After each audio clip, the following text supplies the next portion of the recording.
میں شکر گزار ہوں حضرت مولانا مسرور حسن صاحب کا، جنہوں نے آج کے اس پروگرام میں دعوت دی اور مجھے اس قابل سمجھا کہ میں اس مبارک تقریب میں شرکت کر سکوں۔ اللہ تبارک و تعالی ہم سب کا یہاں پر بیٹھنا، سننا، سنانا قبول فرمائے، اور قرآن کی نسبت سے، دین کی نسبت سے یہاں پر بیٹھنے کی وجہ سے ہم سب کی مغفرت فرمائے۔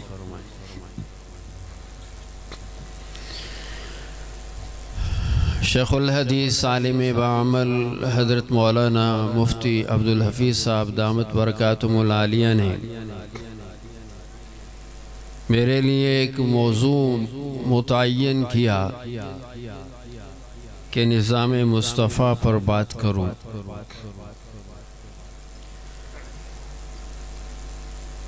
جو آیت میں نے آپ حضرات کے سامنے تلاوت کی، اس میں اللہ تعالی نے رسول اللہ صلی اللہ علیہ وسلم کے 3 ذمہ داریوں کو بیان فرمایا ہے۔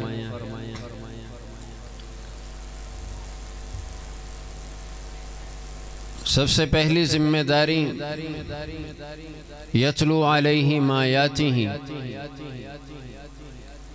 دوسری ذمہ داری ویزکیہم، اور تیسری ذمہ داری ویعلمہم الکتاب والحکمہ۔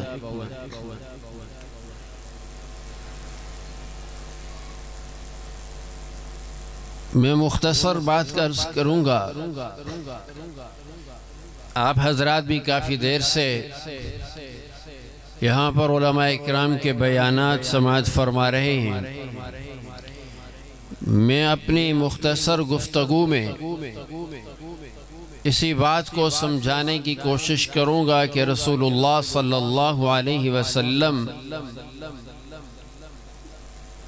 کس مقصد کے لیے تشریف لائے تھے، آپ کی کیا ذمہ داریاں تھیں۔ اللہ تبارک و تعالی نے قرآن کریم میں مختلف مقامات پر رسول اللہ صلی اللہ علیہ وسلم کو بھیجنے کا مقصد بیان فرمائے، اور اس آیت میں فرمائے هو الذی بعث فی الامیین رسولا۔ اللہ تبارک و تعالی نے اس قوم کا، ان لوگوں کا ماحول بیان فرمایا، ان لوگوں کی حالت بیان فرمائی جن لوگوں میں اللہ نے اپنے آخری پیغمبر کو مبعوث کیا کہ وہ امی تھے، وہ ان پڑھ تھے، وہ جاہل لوگ تھے، جن میں لکھنے پڑھنے کا کوئی رواج نہیں تھا، جن میں کوئی تعلیم کا رجحان نہیں تھا، وہ لا علم لوگ تھے، بے علم لوگ تھے، ان میں تعلیم کا ماحول نہیں ہوتا تھا۔ ایسے امی لوگ، وہ ان پڑھ لوگ، وہ علم سے ناواقف لوگ، ایسے ماحول میں رہنے والے، ایسی قوم جو علم سے لابلد تھیں، ان لوگوں میں اللہ تبارک و تعالی نے اپنے پیغمبر کو بھیجا۔ بعث فی الامیین رسولا، ان ان پڑھ لوگوں میں، بے علم لوگوں میں، جن میں تعلیم کا کوئی رجحان نہیں تھا، ان لوگوں میں اللہ نے اپنا پیغمبر بھیجا۔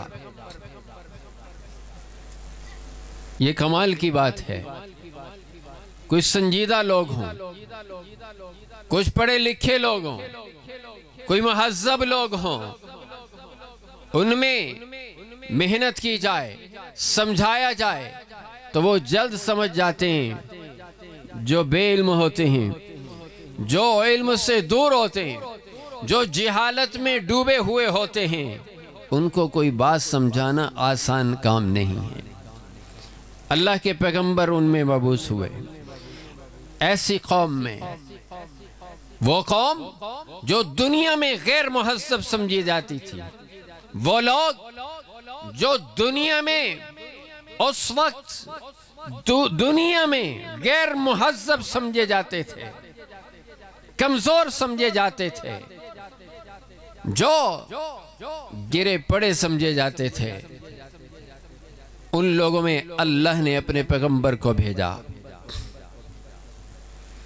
ان لوگوں میں بھیجا تاکہ پیغمبر کا کمال بھی دنیا میں ظاہر ہو۔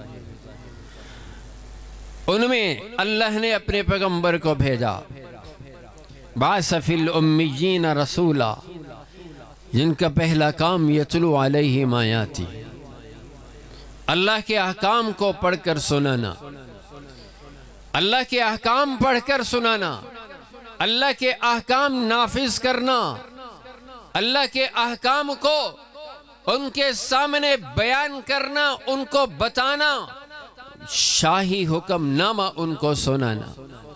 یتلو علیہم آیاتہ، پیغمبر کی پہلی ذمہ داری بحیثیت حاکم کے، بحیثیت ایک طاقتور، ایک حکمران کے، اللہ کے احکام کو ان کے سامنے بیان کرنا، اس لیے کہ نبی اللہ کا نائب ہوتا ہے، اللہ کا خلیفہ ہوتا ہے، اللہ ساری کائنات کا بادشاہ ہے، ساری کائنات کا حکمران ہے، وہ حاکم ہے، حاکم اعلیٰ ہے، ساری کائنات پر اس کا حکم نافذ ہے، ذرہ ذرہ اس کے حکم کے تابع ہے، کائنات کا کوئی ذرہ اس کے حکم سے، قدرت سے، حاکمیت سے باہر نہیں ہے، اور اللہ کا پیغمبر اللہ کا نائب بن کر آتا ہے، آیا ہے، آتے رہے ہیں، اور آپ صلی اللہ علیہ وسلم اللہ کے آخری پیغمبر، آخری نبی،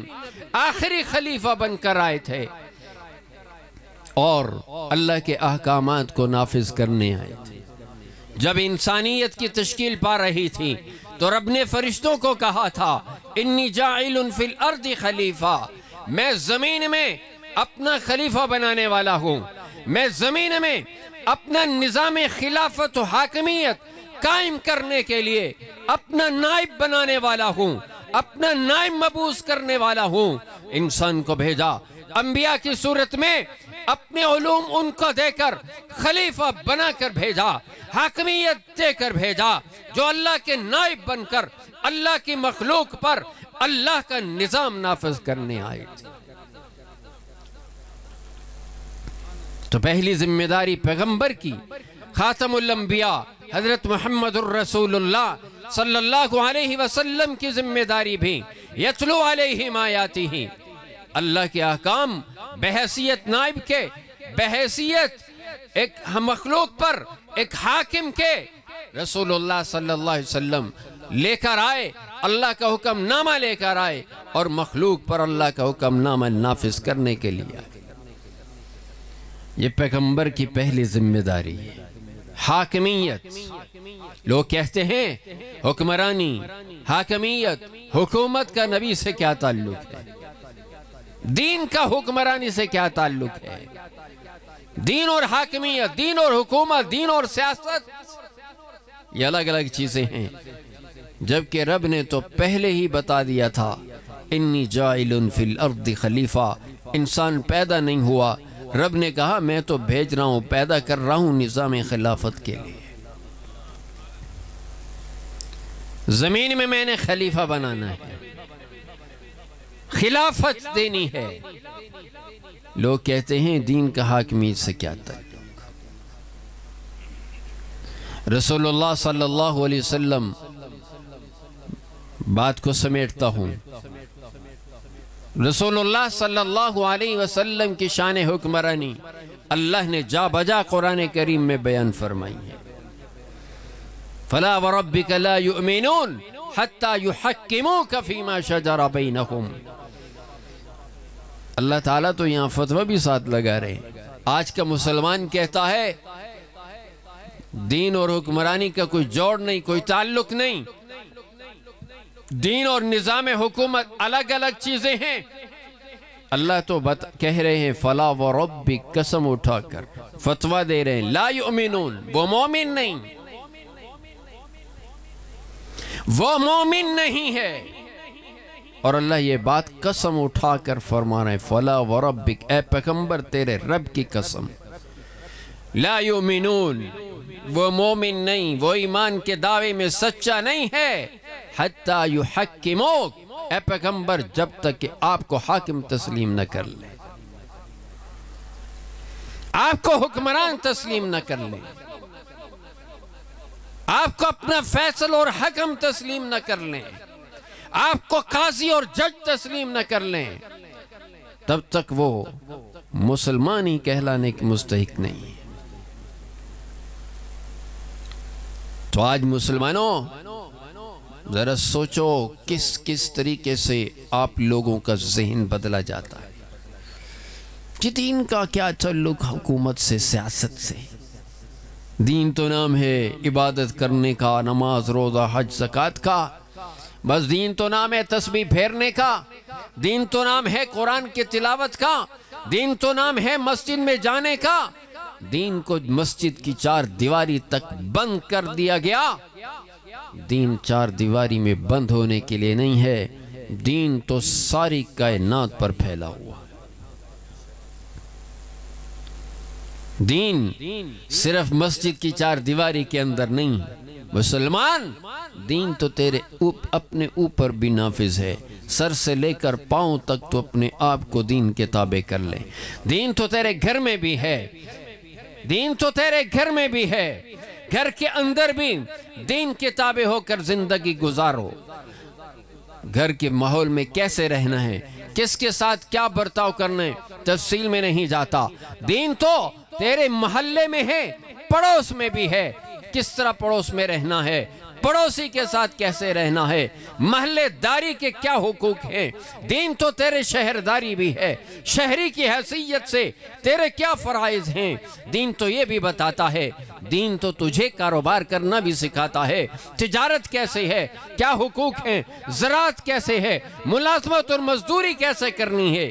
دین تو تیری مزدوری میں بھی ہے، ملازمت میں بھی ہے، تجارت میں بھی ہے، بازار میں بھی ہے، عدالت میں بھی ہے، ہر دفتر میں ہے۔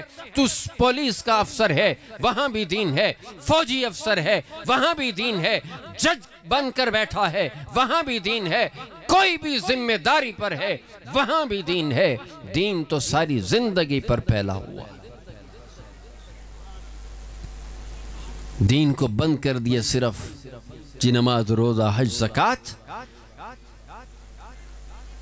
اگر دین یہیں تک ہوتا، یاد رکھو، اگر دین وہ ہوتا جو آج مسلمان نے سمجھا ہوا ہے، تو پھر رسول اللہ صلی اللہ علیہ وسلم کی کسی کافر سے کسی سے بھی جنگ نہ ہوتی، پھر یہ جنگیں نہ ہوتی۔ کفار مکہ کیوں دشمن ہوئے؟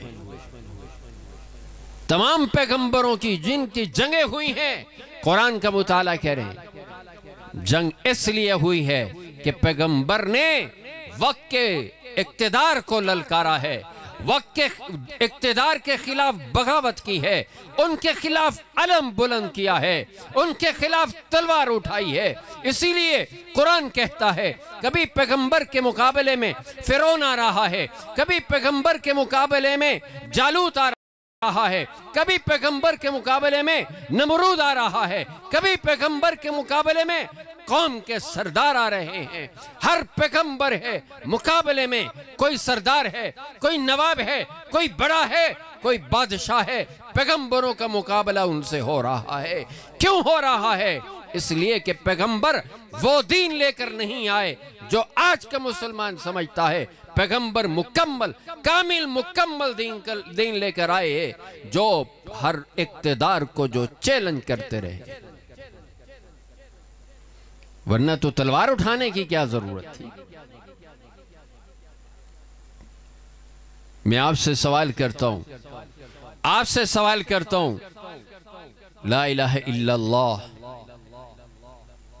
کلمہ ہے، پڑھتے ہیں؟ ہمارے اور آپ کے پڑھنے سے لا الہ الا اللہ کے نعرے بلند کرنے سے کسی صاحب اقتدار کو کوئی پریشانی ہوتی؟ جی؟ کسی اے سی کو، ڈی سی کو، کسی ڈی پی او کو، ڈی ایس پی کو کوئی پریشانی؟ آپ جھوم جھوم کر لا الہ الا اللہ کہتے رہیں، کوئی پریشانی؟ کیوں؟ پیغمبر لا الہ الا اللہ کہتا تھا، غور سے، توجہ سے، توجہ چاہتا ہوں، پیغمبر لا الہ الا اللہ کہتا تھا تو وقت کے سردار مقابلے میں آتے تھے۔ پیغمبر لا الہ الا اللہ کہتا تھا، وقت کے بادشاہ مقابلے میں آتے تھے۔ تو کیا فرق ہے؟ پیغمبر کا لا الہ الا اللہ تو ایوانوں میں، اقتدار کے ایوانوں میں، ان محلات کے اندر زلزلہ برپا کر دیتا تھا۔ آج ہمارا لا الہ الا اللہ ہے جس سے کسی کے اوپر جوم ہی نہیں رینگتی۔ فرق تو ہوا نا؟ آج ہمارے لا الہ الا اللہ سے کسی کو پریشانی تک نہیں۔ پیغمبر کا لا الہ الا اللہ تھا، ایوان ہلا دیتا تھا، دشمنی میں، مقابلے میں آ جاتے تھے۔ تو سمجھ جائیے مسلمانوں، اس وقت کے کافر بھی لا الہ الا اللہ کو سمجھ گئے تھے، آج کا مسلمان بھی لا الہ الا اللہ کو نہیں سمجھ پایا۔ اس وقت کے کافر بھی سمجھ گئے تھے پیغمبر کا لا الہ الا اللہ صرف نماز پڑھانے کے لیے نہیں ہے، پیغمبر کا لا الہ الا اللہ صرف زکوٰۃ دینے کے لیے نہیں ہے، پیغمبر کا لا الہ الا اللہ صرف روزہ رکھنے کے لیے نہیں ہے، پیغمبر کا لا الہ الا اللہ صرف بیت اللہ کے طواف کرنے کے لیے نہیں ہے، پیغمبر کا لا الہ الا اللہ صرف تسبیح اور ذکر کے لیے نہیں ہے، پیغمبر کا لا الہ الا اللہ صرف کتاب اللہ کی تلاوت کے لیے نہیں ہے، پیغمبر کا لا الہ الا اللہ ہمارے اقتدار کو چیلنج ہے۔ وہ پیغمبر کی یہ دعوت صرف عقیدہ کی تبدیلی کی دعوت نہیں، پیغمبر کی لا الہ الا اللہ کی دعوت جو صرف اعمال کی تبدیلی کی دعوت نہیں، بلکہ پیغمبر کے لا الہ الا اللہ پورے انقلاب کے تبدیلی کی دعوت ہے۔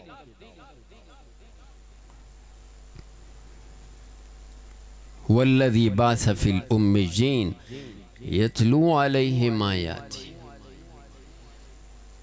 وہ ہے حاکمیت کے لیے آئے ہیں، اللہ کے احکام نافذ کرنے کے لیے آئے ہیں، اللہ کے احکام سنانے کے لیے، نافذ کرنے کے لیے۔ یہ پیغمبر کا پہلا فریضہ۔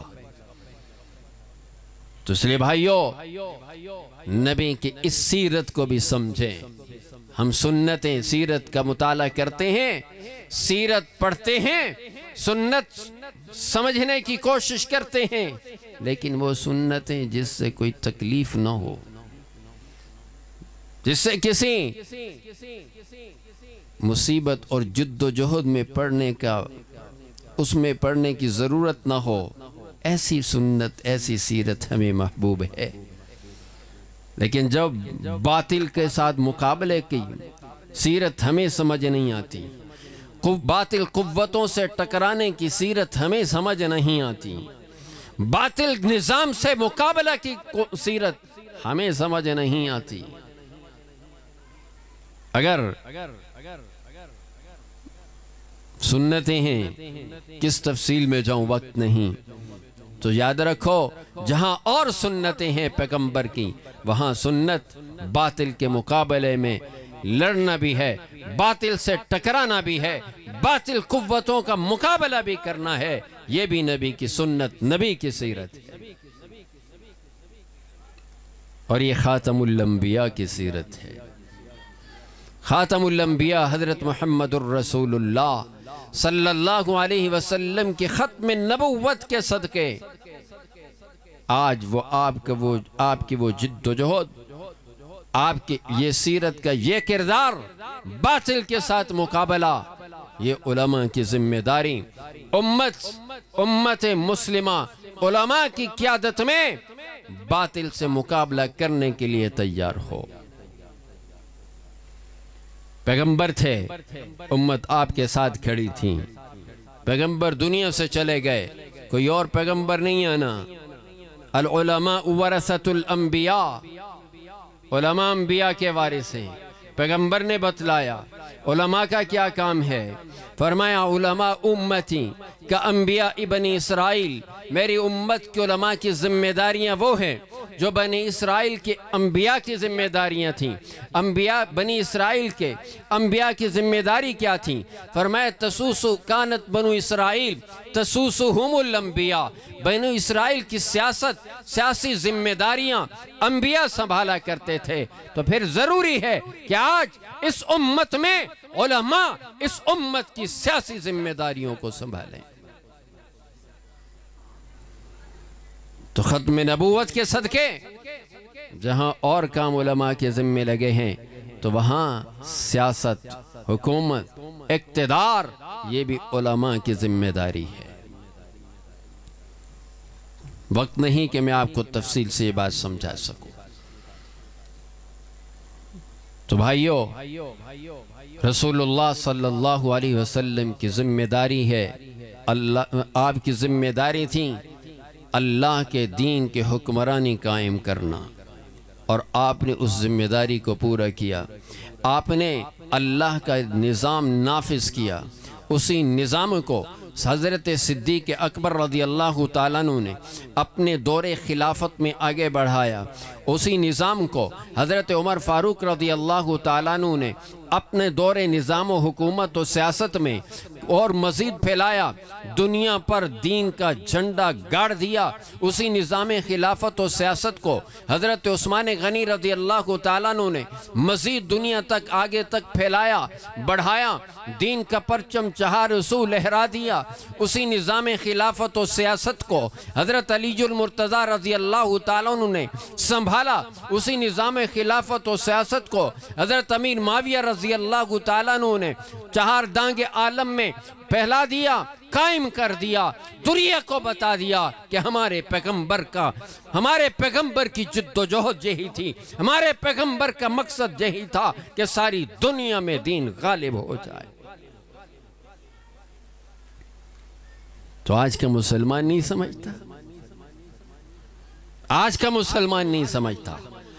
حضرت ابوبکر کا اقتدار بھی مانے، پھر کہے سیاست کا دین سے کیا تعلق۔ حضرت عمر کا اقتدار بھی مانے، پھر کہے دین کا سیاست سے کیا تعلق۔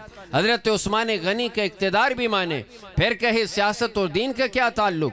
حضرت علی المرتضیٰ رضی اللہ عنہ کی خلافت کا اقرار بھی ہو، پھر کہے دین اور سیاست کا کیا تعلق۔ سمجھ نہیں آتی۔ تو پیغمبر کی سیرت سیاست ہے، پیغمبر کی سیرت ایک سیاست بھی ہے۔ رسول اللہ صلی اللہ علیہ وسلم تشریف لائے تھے، ابتدا دعوت سے تکمیل سیاست اور اقتدار پر۔ تو اس لیے بھائیو آؤ، جمعیت علماء اسلام، جمعیت علماء اسلام، علماء کی وہ جماعت جو اسلامی نظام کے نفاذ کے لیے جد و جہد کر رہی ہے، آؤ یہ پیغمبر کی سیرت پر، آپ صلی اللہ علیہ وسلم کی سیرت، آپ کی سیرت کے سیاسی پہلو پر یہ جد و جہد کرنے والی، سیاسی نہج پر جد و جہد کرنے والی جماعت جمعیت علماء اسلام، آؤ جمعیت علماء اسلام کا دست و بازو بنو، علماء کی اس جد و جہد میں شامل ہو جاؤ، علماء کے ساتھ ہو جاؤ۔ اگر دین بچانا ہے، ایمان بچانا ہے، اگر اپنی مسجد کا تحفظ چاہتے ہو، اگر ان تعلیم گاہوں کا تحفظ چاہتے ہو، اگر چاہتے ہو کہ تمہارے بچے قرآن پڑھتے رہیں، چاہتے ہو تمہارے بچے دین کی تعلیم حاصل کرتے رہیں، تو پھر آ جاؤ جمعیت علماء اسلام کا حصہ بنو، اس قوت کا حصہ بنو، دست و بازو بنو۔ جمعیت علماء اسلام انہی مساجد کی چوکیدار ہے، مدارس کی چوکیدار ہے، آپ کے ایمان کی چوکیدار ہے، آپ کے دین کی چوکیدار ہے، آپ کے تہذیب و تمدن کی چوکیدار ہے، آپ کے عزت و آبرو کی چوکیدار ہے، آپ کی معیشت کی چوکیدار ہے، آپ کے تہذیب و تمدن اسلامی تہذیب کی چوکیدار ہے۔ آؤ اس چوکیدار کا ساتھ دو، مضبوط کرو، اپنے آپ کو محفوظ بنا لو۔ جمعیت یہی دعوت دی تھی۔ آج قائد جمعیت حضرت مولانا فضل الرحمن صاحب کی قیادت میں جس طرح باطل قوتوں کا مقابلہ کر رہی ہے جمعیت علماء اسلام، آج بھولا مسلمان کو کیا جانے کس طرح دین پر حملے ہو رہے ہیں، کس طریقے سے مسلمان کا ایمان چھیننے کی کوشش کی جا رہی ہے، اور جمعیت علماء اسلام پہرہ دے رہی ہے۔ یاد رکھیے مسلمانوں، آج اگر ہم بے فکر ہو کر سوتے ہیں، آرام کرتے ہیں، اس لیے کہ پہرے دار جاگ رہا ہے، پہرے دار جاگ رہا ہے۔ گھر میں اس لیے سو رہے ہیں کہ پہرے دار جاگ رہا ہے، خدا نہ خواستہ، یا یوں کہوں اگر یہ پہرے دار نہ ہوتا تو یاد رکھو کبھی ایمان اسلام کی نیند نہ کرتے، کبھی دین اسلام کا ایمان کا شاید یہ سکون بھی میسر نہ ہوتا۔ آج سکون کی نیند میسر ہے، اس لیے کہ چوکیدار جاگ رہا ہے۔ یاد رکھو ایمان بھی اس وقت خطرے میں پڑ جاتا اگر جمعیت علماء اسلام کا یہ پہرہ نہ ہوتا، جمعیت علماء اسلام کی یہ چوکیداری نہ ہوتی۔ تمہیں کیا خبر، ایک شخص اپنے گھر کے اندر آرام سے بیٹھا ہے، سو رہا ہے، اسے کیا پتا باہر دشمن کیا کر رہا ہے، اسے کیا خبر، پتا تو اس چوکیدار کو ہے کہ دشمن کیا کر رہا ہے، چوکیدار کو پتا ہے کہ دشمن کس طرف سے حملہ آور ہے، کیا تیاری کر رہا ہے دشمن۔ تو جمعیت علماء اسلام وہی چوکیدار ہے جو آپ کے ایمان کی حفاظت کر رہی ہے، آپ کے دین کی حفاظت کر رہی ہے، آپ کے چار دیواری کی حفاظت کر رہی ہے۔ ورنہ تو یہاں جو قانون بنتے تھے، بنائے جا رہے تھے، ان قانون سے نہ ایمان بچتا، نہ دین بچتا، نہ غیرت بچتی، نہ عزت و آبرو بچتی، نہ چار دیواری بچتی۔ اس لیے آؤ جہاں دین کے اور شعبے ہیں بڑھ چڑھ کر کام کریں، لیکن ان سب دین کے تمام کاموں پر، شعبہ جات پر پہرے کو بھی مضبوط کیجئے، اور وہ پہرہ جمعیت علماء اسلام کا پہرہ ہے۔ اللہ تبارک و تعالی ہم سب کا حامی و ناصر ہو، اور رسول اللہ صلی اللہ علیہ وسلم کی اس سیرت کو بھی ہمیں سمجھنے کی اور اس کے لیے جد و جہد کرنے کی اللہ تعالی ہم سب کو توفیق عطا فرمائیں۔ آخر دعوانا ان الحمدللہ رب العالمین۔